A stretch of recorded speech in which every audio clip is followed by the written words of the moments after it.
सभी का ज्योतिष लाइव में। मैं हूं नंदनी और मेरे साथ हैं ज्योतिष सेलिब्रिटी महाज्योतिषाचार्य पंडित के दुबे पद्मेश जी। पंडित जी, बहुत बहुत अभिनंदन है आपका। दर्शकों, हर बार इस कार्यक्रम में हम एक विषय पर चर्चा करते हैं, वहीं आज मैं चाहूंगी हम पंडित जी से बातचीत करें और आप तक कुछ जानकारियां पहुंचाएं।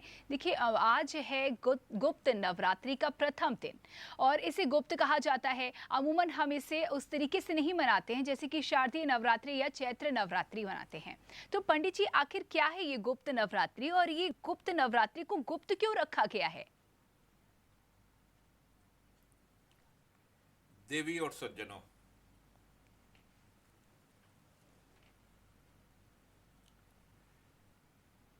वैदिक काल से एक बात की विशेष रूप से सावधानी रखी गई जी कि हम स्वस्थ रहें। जी शारीरिक रूप से ही नहीं, मानसिक रूप से भी स्वस्थ रहें।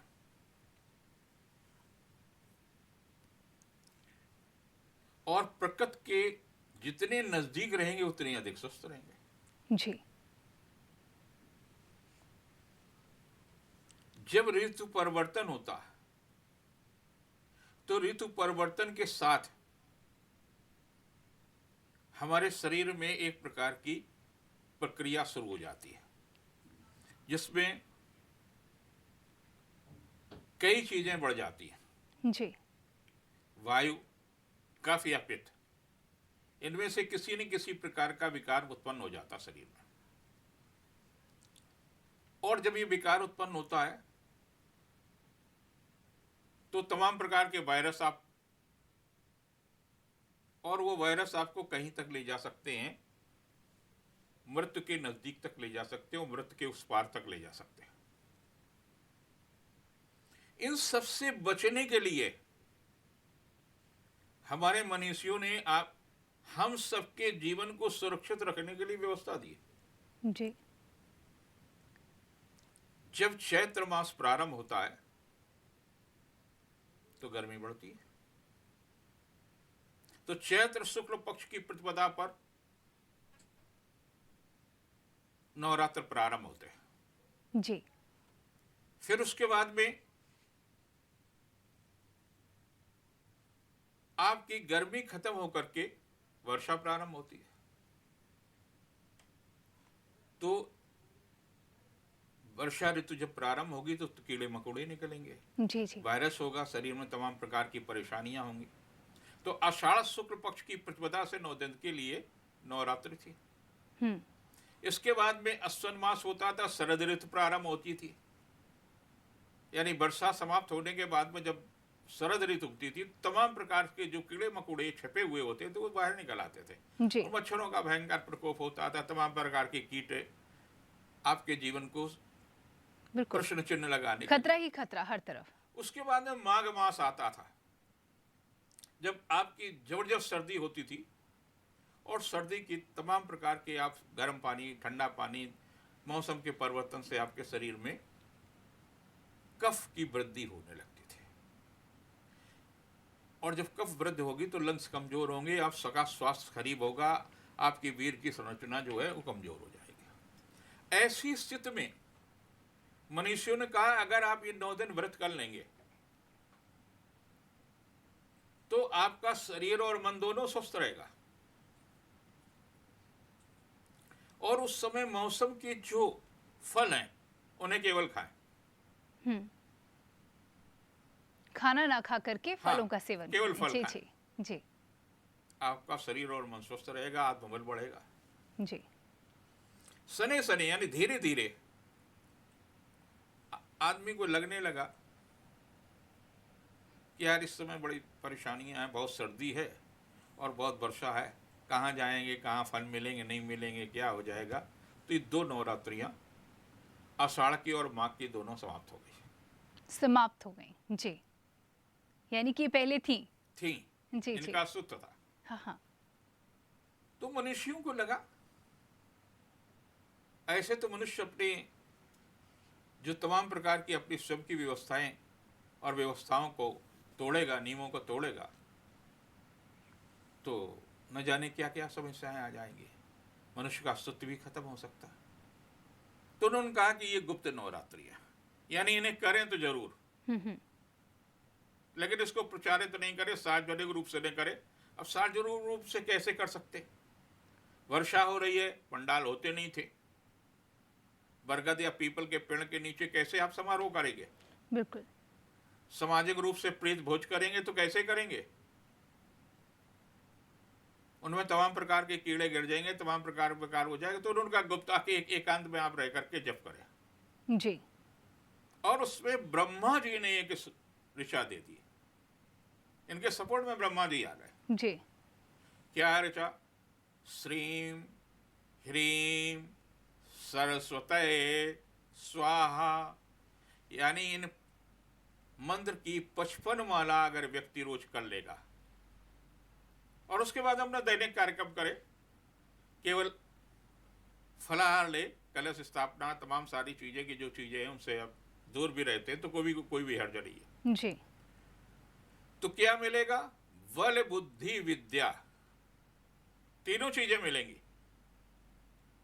ये 3 देवियां हैं जी। इन 3 देवियों को उपा करने पर कृपा कौन करता है? दक्ष सुता। दक्ष सुता माने सती और पार्वती जी। ये आपकी कृपा करेंगे, इन पर आपकी कृपा के सीधे बारिश होगी।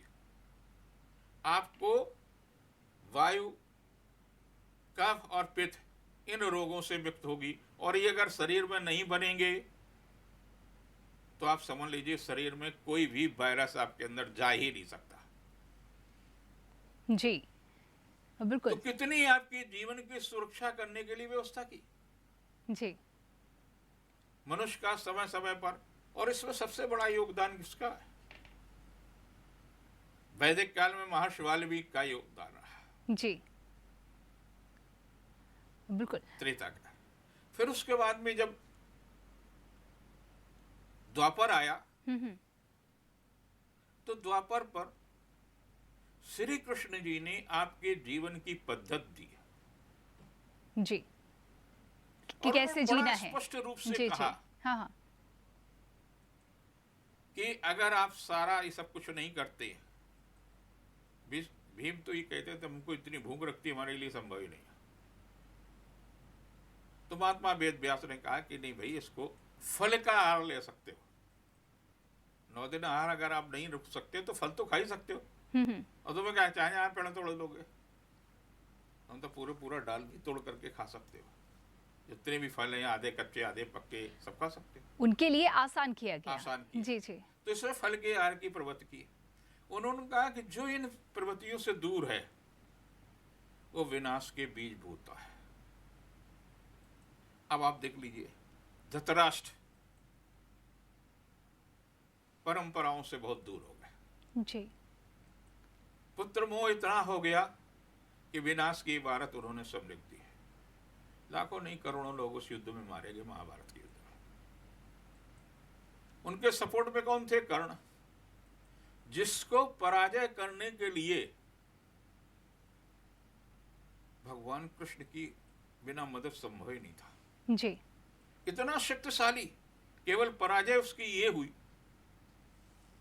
कि अपनी विद्या को इसलिए भूल जाता था अंतिम क्षणों में कि उसका जो तमाम प्रकार के आहार थे उनमें एक सबसे बड़ा आहार था दुर्योधन का धन। आहार में उसका भोजन करता था। जी जी। हमारे यहाँ भोजन के लिए बार बार कहा गया, दान के लिए और भोजन के सुपात्र के यहाँ भगवान कृष्ण जब मैत्री संबंधों को बनाए रखने के लिए पांडवों की ओर से संधि प्रस्ताव लेकर के जाते हैं तो इनके लिए बहुत सारी चीज़ों की व्यवस्थाएं होती हैं। जब भोजन के लिए इनकार करते तो उन्होंने एक बात कही, बहुत अच्छी सी बात है जी। भोजन 2 ही स्थितियों पे करना चाहिए, या तो आपका प्राण निकल रहे हो बिना भोजन के तो आप सारी मर्यादाओं को छोड़ करके कर ले जी। या हमारे भोजन न करने से जिस व्यक्ति ने भोजन बनाया उसके प्राण निकल रहे हो, उसको इतनी कष्ट हो कि अगर आप भोजन नहीं करते तो बिना किसी भेदभाव के आप भोजन कर लें, अन्यथा तीसरे स्थिति में किसी के यहाँ भी भोजन नहीं करना चाहिए। और आज तमाम सारी छोटी छोटी चीजों के लिए आप समझौता कर रहे हैं। आपका जीवन दर्शन है कहां? आप जीवन से कितने भागते चले गए और उनका प्रत्यक्ष या अप्रत्यक्ष रूप से तमाम सारी चीजें दिखती हैं। मुझे याद है कि मैं छोटा था तो मेरी माँ और मेरे पिता कानपुर जिले में ही सिकंदरा के पास रोहिणी ग्राम है, वहां रहते थे। हम नियमित रूप से सत्यनारायण की कथा उनको सुनाते थे हर दिन जी। बुध शुक्र शनिचर कोई नहीं था, हर दिन सुनाते थे शाम को स्कूल से आकर के। और हमारा लालच था, सत्यनारायण में मेरे की कोई आस्था नहीं थे, न समझता था जी कि एक गिलास हमको चरणामृत मिलेगा। वाह, वो लालच मोटिवेशन वहां पर उस वक्त ये थी। था। जी। उसके बाद में मैं कुछ दिन बाद बीमार हुआ तो मुझे लगा कि कोई दो ऐसे सशक्त जीव जो भैंसे पर सवार होकर के मुझे डरा रहे हैं। तो मेरे जो कुल गुरु थे उन्होंने कहा, क्यों इस बच्चे को क्यों डरा रहे हो? बोले इसको दिशा देने के लिए डरा रहे हैं। बोले सत्यनारायण की कथा नियमित रूप से कह रहा है, जल्दी से भाग जाओ नहीं तो तुम्हारा विनाश हो जाएगा। पता नहीं उसके पीछे क्या था और उसके बाद में मुझे कभी भी भय नहीं लगा। जी। तो वो जो बचपन में मुझे संस्कार दिए गए, भले ही उन संस्कारों का महत्व मुझे बचपन में न पता हो, लेकिन उन संस्कारों ने मुझे निर्भय बनाया। भूत प्रेत तमाम सारी चीजें कहीं भी अगर हैं तो मुझको देख करके स्वतः ही चली जाती है। जी, मतलब नेगेटिव एनर्जी आने ही नहीं पाती, इतनी पॉजिटिविटी आपने कलेक्ट कर रखी है। जी, जिस तरीके से आप बता रहे हैं, लेकिन अब बात यही होती है कि यानी कि महत्व तो है और अब ये गुप्त रूप से यानी कि मनाए जाने की ज़रूरत है। जैसी बन पड़े वैसा करें। क्या सामान्य लोग, माना जाता है कि जो सिद्धि, विशेष सिद्धि की प्राप्ति करनी हो तो गुप्त नवरात्रि पर आप इस विशेष सिद्धि की प्राप्ति कर सकते हैं, माँ भगवती को प्रसन्न कर सकते हैं। लेकिन अगर सामान्य लोगों की बात की जाए, गृहस्थ लोगों की बात की जाए, तो क्या उनके लिए कोई विशेष फल नहीं देती है ये गुप्त नवरात्रि? संसार में योग कई बार तमाम सारे वाक्य आपने देखे, योग क्षयम, तमाम सारे इस तरह के वाक्य आपने लिखे हुए देखे होंगे। जी। उसका क्या मतलब क्या है? ये भारतीय संस्कृत के प्राण हैं, लेकिन हम उसका मतलब ही नहीं देखते। देखते लिखा हुआ लिखा हुआ। हम जिस काम से आए, हमें अपने काम से मतलब है। जी। हमारी स्वार्थ की पूर्ति हो जाए, जो कुछ लिखा, जो कुछ जहां का है।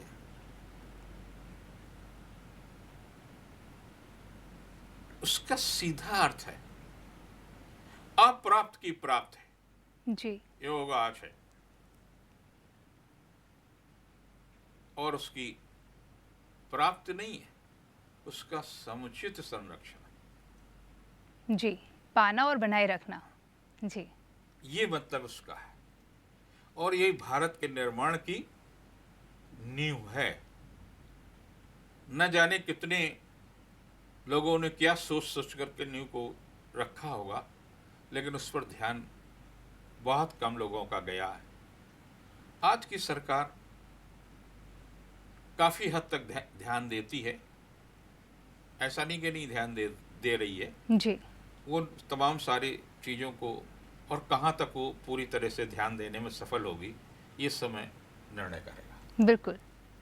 तो गुप्त नवरात्रि और जो सामान्य नवरात्रि, चैत्र या शारदीय नवरात्रि भी हम मनाते हैं, इन दोनों में अगर एक सामान्य गृहस्थ को फर्क जानना हो तो कैसे समझे, क्या फर्क है? नहीं है। जी। आप अपनी चैत्र के महीने में अम्मा की पूजा करिए या आषाढ़ में करिए, माँ तो माँ है। बिल्कुल। मौसम के हिसाब से, हाँ, व्यवस्थाओं के हिसाब से। आज की तरह से सड़क पर वाहन नहीं थे, आज की तरह से साधन नहीं थे। अभी कुछ दिन बाद हर शयनी एकादशी आ जाएगी। जी। उसका सीधा साधा तात्पर्य है कि गुरु स्वयं आपके पास आता था आश्रम का जिम्मेदारी किसी दूसरे को दे करके, और वहां ज्ञान एक वृक्ष के नीचे रह करके देता था ताकि आपको जाने की आवश्यकता नहीं हो। मांगलिक कार्य इसलिए प्रतिबंधित हो जाते थे कि अगर बड़ा सा भोज करेंगे, अगर उसमें कीड़े मकोड़े पड़ गए, न जाने कितने लोग जीवन संकट में पड़ सकता, और आने जाने का मार्ग ही नहीं था, तो कैसे रिश्तेदार, कैसे आपके अतिथिगण आएंगे। इस कारण से तमाम सारी चीजों की ध्यान में रख करके इन सारे नियमों का निर्धारण किया गया था जी। तो ये आपके लिए नवरात्र, चाहे वो हो चाहे ये हो, दुर्गा प्रसाद विद्या निकेतन भारतीय संस्कृत का एक जागरण का केंद्र बिंदु हम बना रहे हैं। आज नवरात्रि शुरू हुई है, आज से वहां पाठ शुरू हो गया। एक अच्छे पुरोहित को लगा दिया गया है और भगवती का पाठ शुरू हो गया।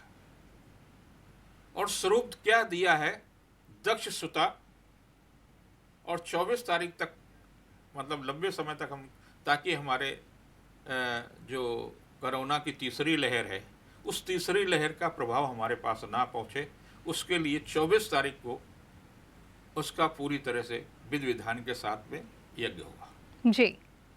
तो पंडित जी, जिस तरह कि अब हमारे सारे दर्शक चाह रहे होंगे कि इन शुभ दिनों में हम माँ को प्रसन्न करें, उनकी पूजा अर्चना करें, तो किस की व्यक्तित्व के हिसाब से आप क्या बताएंगे कि किस तरीके से माँ भगवती को प्रसन्न करना चाहिए? अगर भक्त है उसकी अलग अलग मनोकामनाओं के मुताबिक क्या चाहिए जी, आपको ये तो आपको पता होना चाहिए। और क्या मौसम का भी इस पर कुछ हमें ध्यान रखने की जरूरत है कि बारिश का समय है, ये समय ऋतु परिवर्तन का समय है, इस दौरान को ध्यान में रखते हुए 16 तारीख से वर्षा ऋतु शुरू हो जाएगी जी। जैसे कर्क में सूर्य आएगा, ऋतु परिवर्तन हो जाएगा, यानी तो जैसे ऋतु पर जब परिवर्तन होगा तो वर्षा होगी जी, तो आपका आवागमन काफी प्रभावित हो सकता है। ठीक है, आपके पास महंगी गाड़ी भी हो सकती है, लेकिन इसका मतलब ये नहीं कि जहां आप जा रहे हैं वहां भी वो सुविधा हो। आपका मन भी उतना नहीं लगेगा, एकाग्रता नहीं होगी। आप अपने घर में रहे और घर में रह करके दैनिक नियमों का पालन करते हुए, जो भी आपके नियम है उनको पालन करते हुए आप 55 माला, केवल 55 माला भगवती के सामने दीपक जलाइए और सुगंधित ये बांस वाली अगरबत्ती न जलाएं अगर हो सके जी। हालांकि अगरबत्तियों का वालों को बड़ा विरोध भी होगा कि लीजिए आप तो हमारी अगरबत्ती नहीं जलने, बिल्कुल मना कर दिया आपने तो जी। लेकिन दीपक जलाने घी का और सुगंधित कुछ भी जला लगे, हवन के लिए काफी। और श्रीम ह्रीम सरस्वती स्वाहा, इस मंत्र का आप जप करें। 55 माला अगर आप जप कर लेते हैं तो अगर आप बल चाहते हैं तो बल मिलेगा, बुद्धि चाहते हैं तो बुद्धि मिलेगी। बल अगर आपने धन प्राप्त कर लिया, बुद्धि नहीं तो नाश होगा जी, तो बुद्धि भी जरूरी है। विद्या विद्यार्थियों के लिए, शिक्षार्थियों के लिए, प्रतियोगी परीक्षा के वालों के लिए, तो सबके लिए है। और इसमें 3 देवियां हैं जी, महालक्ष्मी, महासरस्वती और महाकाली। तीनों देवियों की कृपा होगी। और यह मंत्र स्वयं ब्रह्मा के द्वारा रचित है जी, जो तमाम सारे सुर और असुरों ने जप किया। इस मंत्र को जप करके ब्रह्मा ने उन्हें सीधे आशीर्वाद दिया है। आप भी करके देखिए। और मेरा अपना दावा है कि जो वर्ष आपका 2020 और 21 का गया है, और अगर ये 9 दिन आप जप कर लेते, उसके बाद लगातार आप 55 माला जप करते हैं 1 वर्ष तक, तो पिछले सभी वर्षों की अपेक्षा आगे का समय आपका अच्छा आएगा। या तो बल मिलेगा, या बुद्धि मिलेगी, या विद्या मिलेगी। हो सकता है तीनों मिले, लेकिन कम से कम एक चीज तो जरूर मिलेगी जी। तो यानी कि प्रयास करेंगे तो इसका फल जरूर आपको मिलेगा। और फल सिर्फ फल नहीं होगा, सुफल होगा, यानी कि अच्छा फल होगा। और भी बहुत सारी बातें हम पंडित जी से करेंगे, लेकिन यहाँ रुकते हैं एक छोटे से ब्रेक के लिए।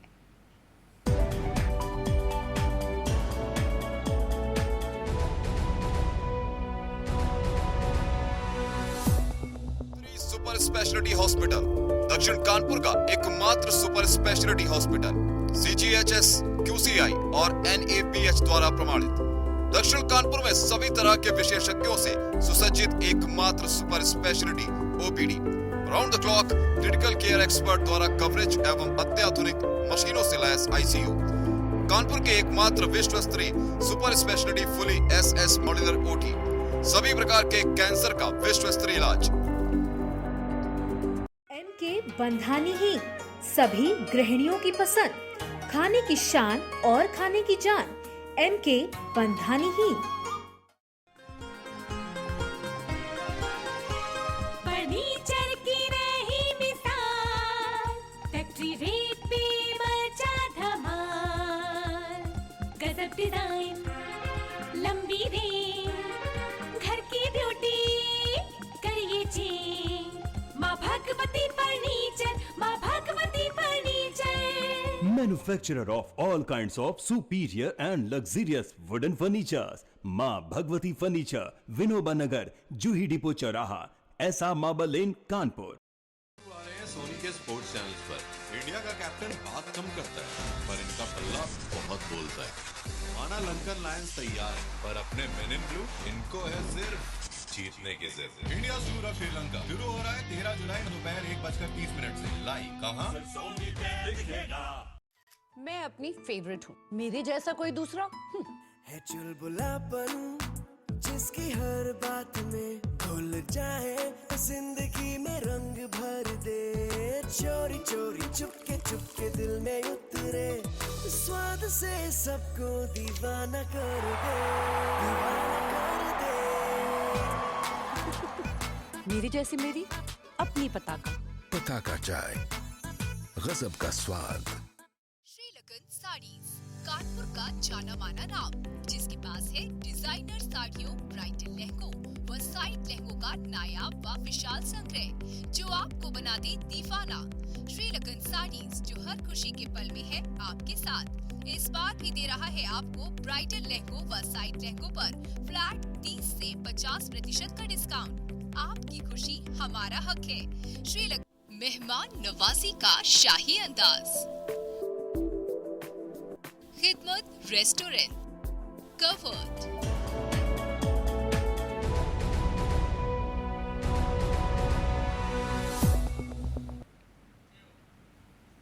ब्रेक के बाद आप सभी का एक बार फिर स्वागत है। ज्योतिष लाइव में आज हम बात कर रहे हैं गुप्त नवरात्रि की। पंडित जी, जैसा कि नाम से ही स्पष्ट है कि गुप्त नवरात्रि, और इसके लेकर के कहा जाता है कि गुप्त नवरात्रि पर माँ की पूजा अर्चना लोगों को बिना बताए करनी चाहिए, गुप्त रूप से करनी चाहिए, छिपा करके करनी चाहिए। क्या ये बात सच है? अगर हाँ तो फिर ऐसा क्यों? नंदिनी जी, मैंने अब तक जो कुछ बताया वो आपके भी पल्ले नहीं पड़ा। ये तो तथ्य सच है। ऐसा क्यों? ऐसा मत कहिए। मैंने बड़े स्पष्ट रूप से कहा जी कि जब हम शारदी या वासंतिक नवरात्रि करते हैं तो उसको धूमधाम से करते हैं, पंडाल लगाते हैं। जी हाँ, और एक उत्सव आयोजन की तरह। बिल्कुल, बहुत सारा सोने और चांदी की मूर्तियां बनती हैं देवी जी। और जब इसमें इतना सारा जगह होगा और एकदम की तूफान आया, बाढ़ आ गई, तो सब कुछ नष्ट होगा, न जाने कितने लोगों का जीवन नष्ट होगा जी। तो देवी के प्रति जो आपकी आस्था वो भी खत्म होगी कि हमने तो आप देवी को प्रसन्न करने के लिए सारा सब कुछ किया और सब कुछ समाप्त हो गया। जी बिल्कुल। तो क्या करें? तो उसके लिए आप अपने घर में रखें। घर में रहने का मतलब आप गुप्त है।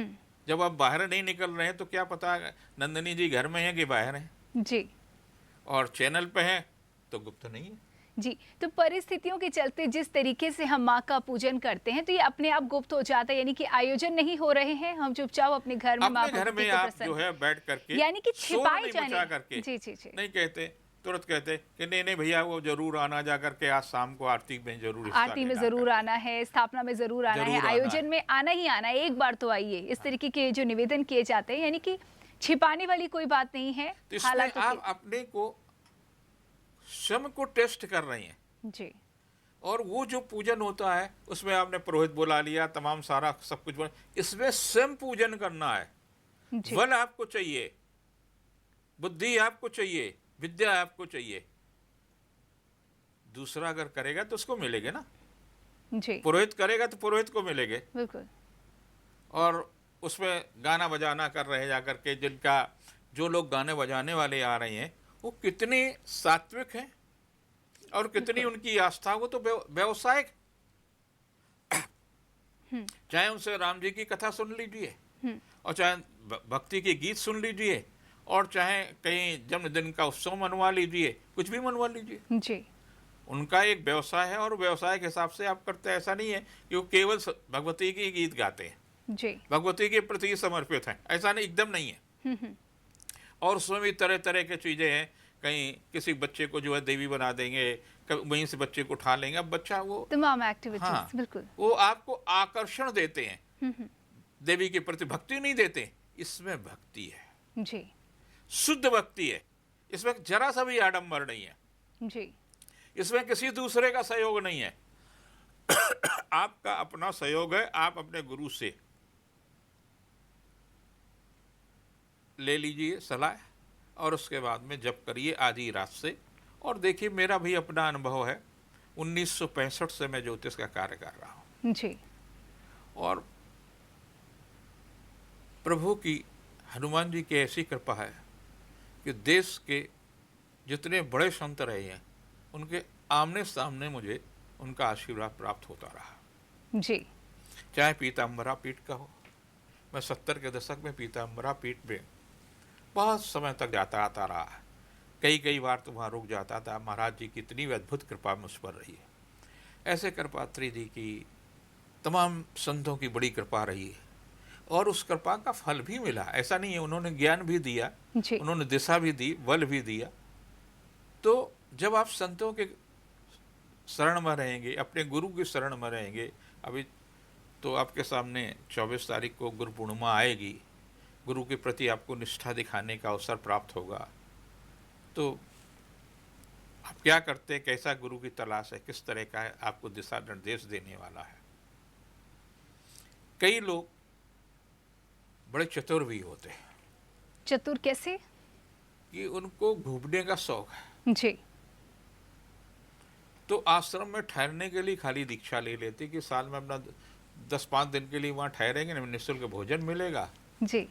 और कई लोग ऐसे हमारे भी शिष्य हैं कि पंडित जी को दक्षिणा नहीं देने पड़ेगी, रोजाना आकर के कुंडली फिल्म दिखाएंगे अगर शिष्य बन जाएंगे। जी, एक होशियारी जी। और ऐसे बहुत सारे शिष्य हैं इसमें भी जो केवल उनकी कोई आस्था नहीं, धर्म में नहीं है, कोई आस्था मुझ में नहीं है जी। ये भी मैं जानता हूँ। लेकिन उनको आएंगे, दुनिया भर का नाटक करेंगे, पैरों पर पड़ जाएंगे सारा तक, और इतनी सारी कुंडलियां लेकर के आएंगे। पंडित जी, ये हमारी वो मौसी की लड़की की कुंडली, उसका ब्याह नहीं हो रहा जी। सबकी चिंता लेके आ गए। उनको 2,500 रुपए देने पड़ते। तो शिष्य बनना कितना चतुराई का भी काम है। बिल्कुल। पहले गुरु चतुर होते थे, अब शिष्य चतुर हो गए। जी। तो इसी तरह से कह सकते हैं कि नवरात्रि में, जो चैत्र नवरात्रि है जिनमें आयोजन किए जाते हैं, उसमें एक सामाजिक सरोकार ज़्यादा होता है, लोगों से मिलना जुलना होता है, एक अलग तरीके से हम ऊर्जा का संकलन करते हैं। और यहाँ पर ये जो स्थिति बनती है, इन दिनों जो हम पूजा करेंगे माँ भगवती की, तो यहाँ पर आत्मदर्शन क्या होगा हमें, और ये भी एक बहुत विशेष मौका है हमारे दर्शकों के लिए, भक्तों के लिए। तो अब आप, मैं चाहूँगी हमारे दर्शकों को बता दें कैसे माँ भगवती को प्रसन्न किया जाए, पूजन विधि पर अगर आप प्रकाश डाल दें। आपके घर में भगवती का कोई चित्र होगा, सबके घर में लगभग होता जी।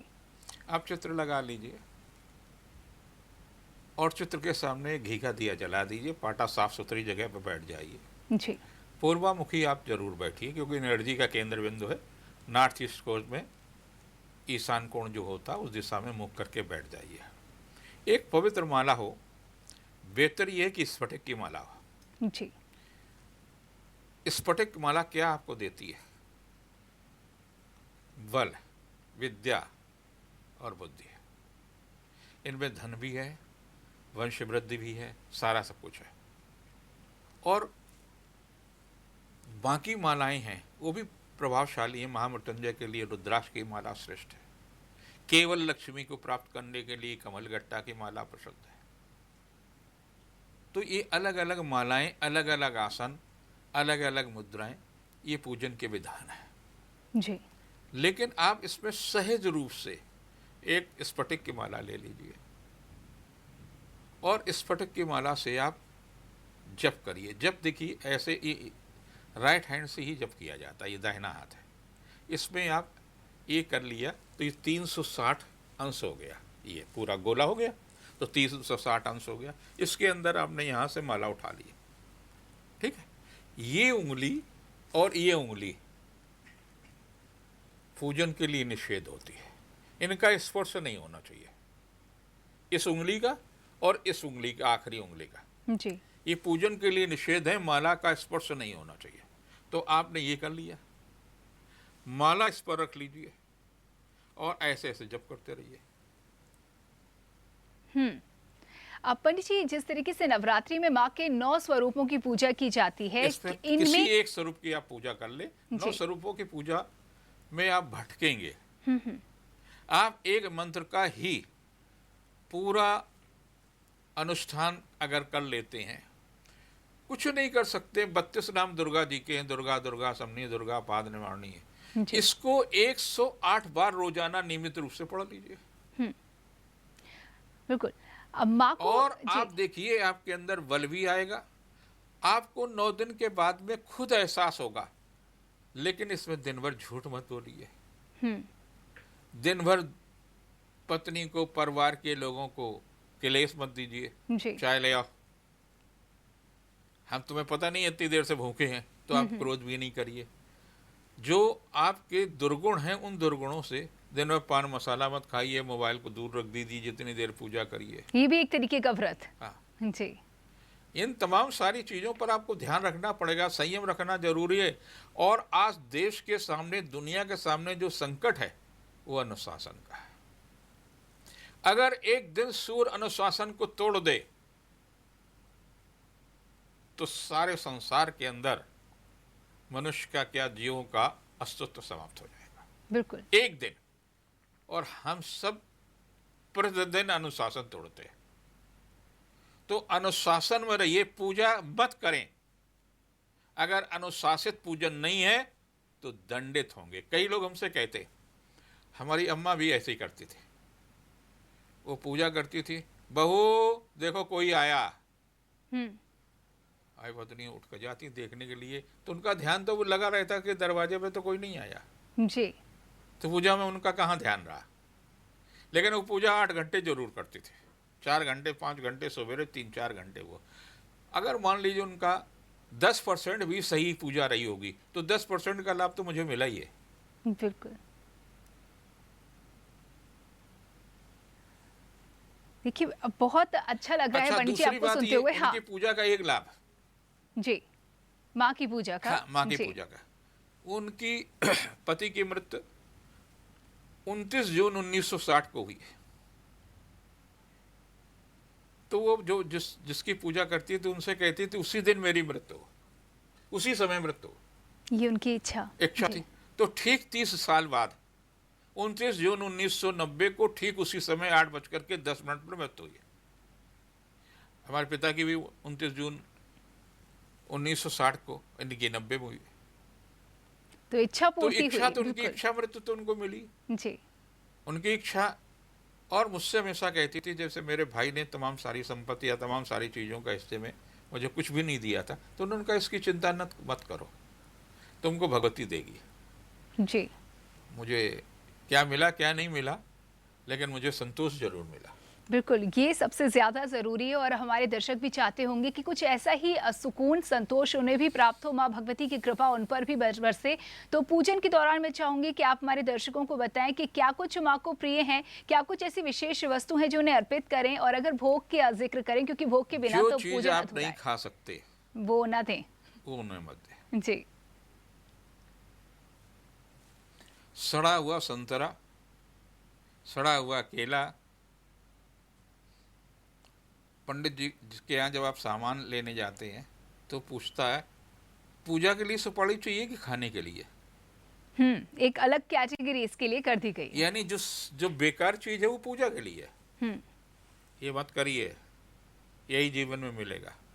और दान में मेरा बड़ा स्पष्ट रूप से कहना है। अभी मैंने बहुत सारा अनाज इन दोनों में दान करने की, दान क्या, सहज भाव आया कि कोरोना बहुत सारे लोगों को कष्ट है। तो मेरे विद्यालय ने दुर्गा प्रसाद विद्या निकेतन गुजैनी के ही एक कर्मचारी को मैंने बहुत सारी दाल, बहुत सारा आटा दिया। कई दिनों बाद जब मैं उधर से, एक वहां पर दुकान है वाजपेयी जी का स्टोर जी, तो उधर से जब मैं निकल रहा था तो मैंने देखा कि कई बोरियों में जो सामान, जिन बोरियों को हमने दिया था, वो बोरियां वहां बुकने के लिए गई हुई थी, वहां पहुंच गई जी। और जिस भाव हमने खरीदा था, हाँ, उससे वो सस्ता खरीदेगा। बिल्कुल। तो मुझे लगा, जो मैं पहले सोचता था कि जीवों को दान करिए, मनुष्य को दान करने से कोई फायदा नहीं है जी। उससे ज्यादा स्वार्थी दुनिया में कोई हो, संसार में कोई भी जीव नहीं है। जी। सांप भी नहीं है, शेर भी नहीं है। जीवों को दान करें, मनुष्यों को ना करें। हाँ जी। गाय को आप भोजन कराएं, गायों को आप दान करें, इस जीवन में और जीवन के परे भी वही आपका कल्याण करेगी। जी बिल्कुल, ये कह सकते हैं कि एक तरीके की सावधानी जो दान देने के दौरान बरतने की जरूरत है या समझने की भी जरूरत है। इसी तरह पूजन के दौरान भी क्या हमारे दर्शकों को, श्रद्धालुओं को कुछ खास सावधानी बरतने के लिए बताएंगे पंडित जी? हाँ, जैसे आप पुरोहित को बुलाते हैं पूजन के लिए जी, पुरोहित का 2 चीजों में विशेष ध्यान रहता है। आपका स्टेटस क्या, उसी हिसाब से वो पैसे चढ़वाएगा जी, और उसी हिसाब से देखता कि किसको कौन सा फल दें जी, प्रसाद वितरण के दौरान। बिल्कुल। तो उसकी साधना का जो महत्वपूर्ण हिस्सा था कि देवी के प्रति जिसकी भी वो व्रत पूजन उसने किया, उसने कहा कि भाई देखिए, महामृत्युंजय का जप कर रहे हैं, हमको 55,000 रुपये चाहिए, 1.25 लाख का। ठीक है जी। जब वो 55,000 रुपये दे रहा, तो आप उससे 500, 700, 800 रुपया रोजाना क्यों चढ़वा रहे हैं?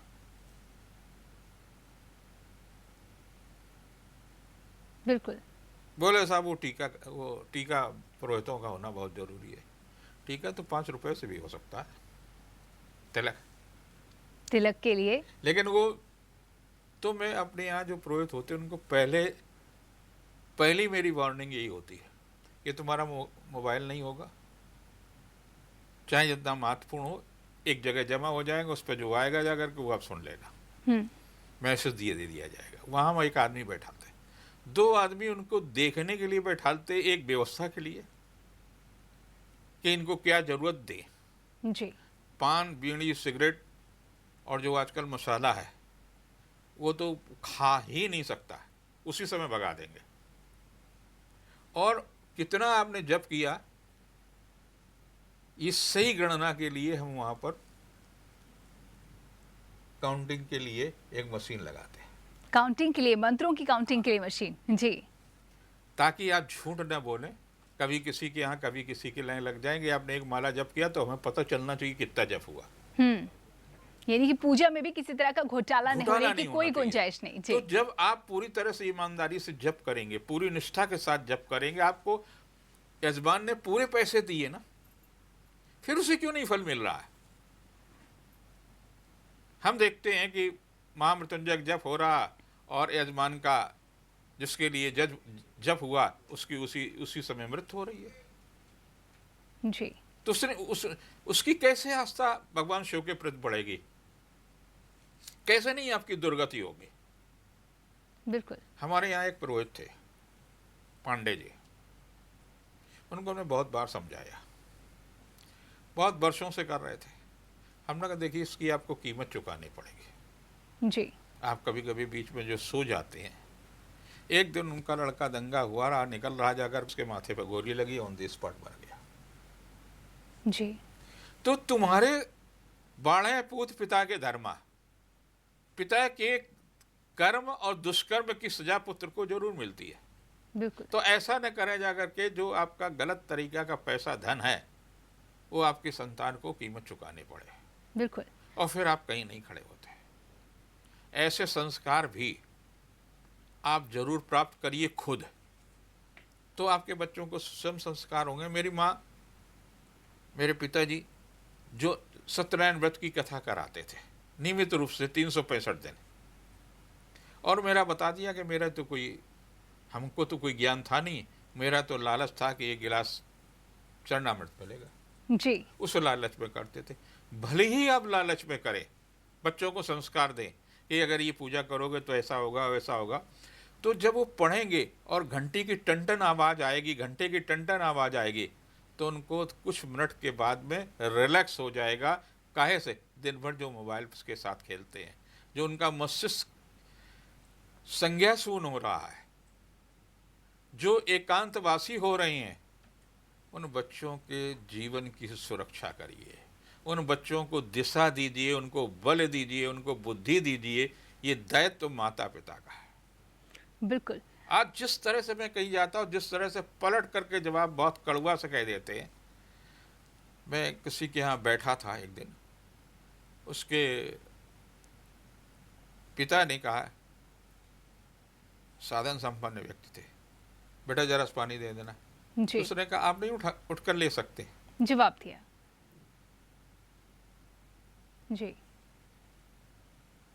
तो ये जो स्थितियां आ रही हैं, ये बोई आपकी हैं। इसके लिए बच्चे का दोष नहीं, कहीं न कहीं किसी न किसी दिन आपने अपने पिता के साथ, माता के साथ ऐसा जरूर व्यवहार किया, जो बच्चे ने देखा, उसके अचेतन मस्तिष्क में वो फीड हो गया और जाने अनजाने में उसने ये बात कह दी। उसने ऐसा नहीं कि कोई आपके अपमान करने के लिए की, उसका प्यार नहीं था आपके प्रति, सब कुछ होने के बावजूद उसने ये जवाब दे दिया।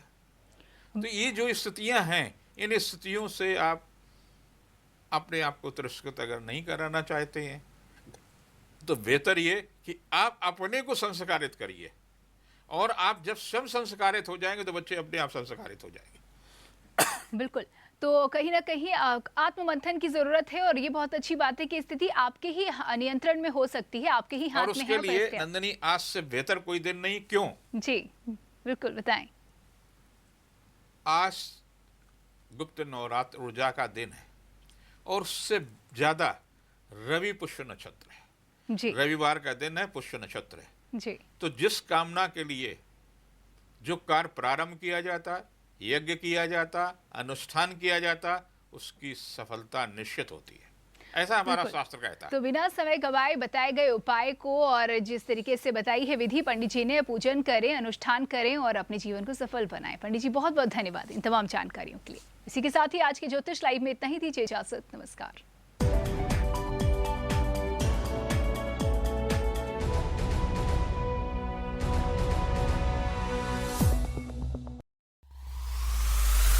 अब डन और आपका रिश्ता होगा और भी गहरा।